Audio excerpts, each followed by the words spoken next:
Je suis Corinne Abarou, formatrice à l'unité régionale de formation à l'information scientifique et technique URFIST de Paris, qui organise des formations au niveau du volet recherche documentaire pour votre école doctorale.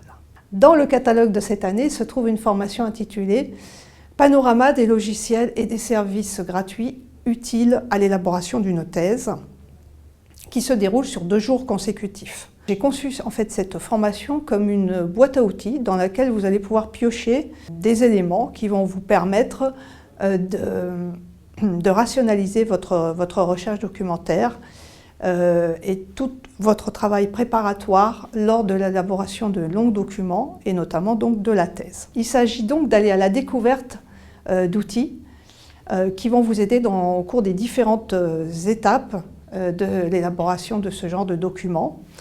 Alors par exemple, pour faire émerger vos idées, des concepts, favoriser leur mise en relation par la représentation visuelle grâce aux outils de mind mapping, rationaliser vos recherches documentaires sur Internet et organiser votre bureau numérique, notamment en augmentant les fonctionnalités de votre navigateur. Ensuite, assurer le traitement des ressources web que vous jugez intéressantes. Quand je parle de traitement, il s'agit du signalement de l'information, de son stockage, des annotations, des captures d'écran, des prises de notes que vous allez pouvoir faire autour de ces ressources, bref, de l'enrichissement que vous allez pouvoir faire et du sens que vous allez pouvoir leur donner. La gestion, bien sûr, bibliographique, avec Zotero notamment. Et enfin, la mise en place d'une veille sur vos sujets d'intérêt par le biais des flux de syndication que vous connaissez sûrement davantage sous le nom de flux RSS ou de fil RSS. Tous les outils qui vous seront proposés sont non disciplinaires et possèdent le caractère commun d'être gratuits ou peu onéreux lorsqu'une version payante existe.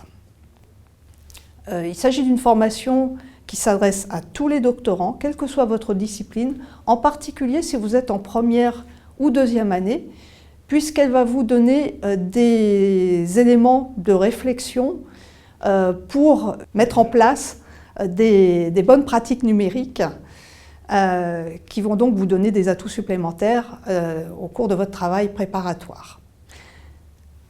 Dans l'espoir de vous avoir convaincu que cette formation est utile dans votre parcours et dans l'attente de vous rencontrer, je vous souhaite une excellente année de doctorat. Merci de votre attention.